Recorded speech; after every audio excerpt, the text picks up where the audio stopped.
3 ಎಕರೆಯಲ್ಲಿ ಈಗ ಹೆಚ್ಚು ಕಡಿಮೆ ಒಂದು 16 ಲಕ್ಷ. 14 ಲಕ್ಷ. ಹಾ, 15 ಲಕ್ಷ ಬರುತ್ತೆ. 14. ಹಾ, ಅಡ್ಡಿಲ್ಲ. ಇವಾಗೆಲ್ಲ ಇದು ಹಾಕಿಡಿದಾರ ಮೇಲೆ ಚೆನ್ನಾಗಿ ಫಸಲು ಚೆನ್ನಾಗಿ ಬರುತ್ತೆ, ಇಳುವರಿ ಚೆನ್ನಾಗಿದೆ, ಗಿಡಗಳು ಚೆನ್ನಾಗಿದಾವೆ. ಎಲೆ ಚುಕ್ಕಿ ರೋಗ ಯಾವುದೂ ಗಿಡದಲ್ಲಿ ಎಲೆ ಚುಕ್ಕಿ ರೋಗ ಇಲ್ಲ. ಎಷ್ಟು ಎಕರೆ ತೋಟ ಇದೆ ಸರ್? ಎಷ್ಟು ವರ್ಷದ ತೋಟ ಇದು?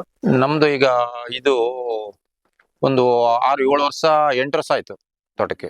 ಅತ್ಲ ಕೆಳಗಡೆ ಜಾಸ್ತಿ ಇದೆ, ಅದು ಸ್ವಲ್ಪ ಭಾರಿ ವರ್ಷದ್ದು, ಅದೊಂದು 25-30 ವರ್ಷದ್ದು.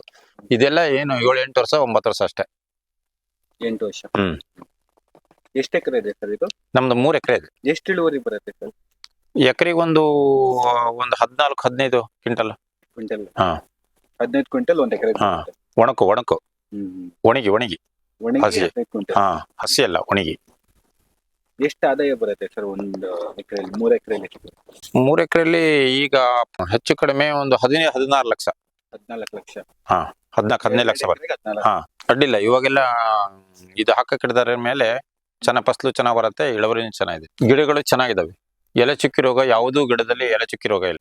ನೀರು ಎಷ್ಟು ಕೊಡ್ತೀರಾ? ಯಾವ ತರ ಕೊಡ್ತೀರಾ? ನೀರು ಹನಿ ನೀರಾವರಿ ಕೊಡ್ತೀವಿ. ಹೆಚ್ಚು ಕಡಿಮೆ ಒಂದು 10 ದಿನ 12 ದಿನಕ್ಕೆ ಒಂದ್ ಸರ್ತಿ ಒಂದು 2 ಗಂಟೆ 3 ಗಂಟೆ ಒಂದೊಂದು ಶಿಫ್ಟ್ ಆಗಿ ಮಾಡ್ತೀವಿ. ಜಾಸ್ತಿ ನೀರು ಹೊಡೆಯಲ್ಲ, ಜಾಸ್ತಿ ನೀರು ಬೇಡ ಇದು.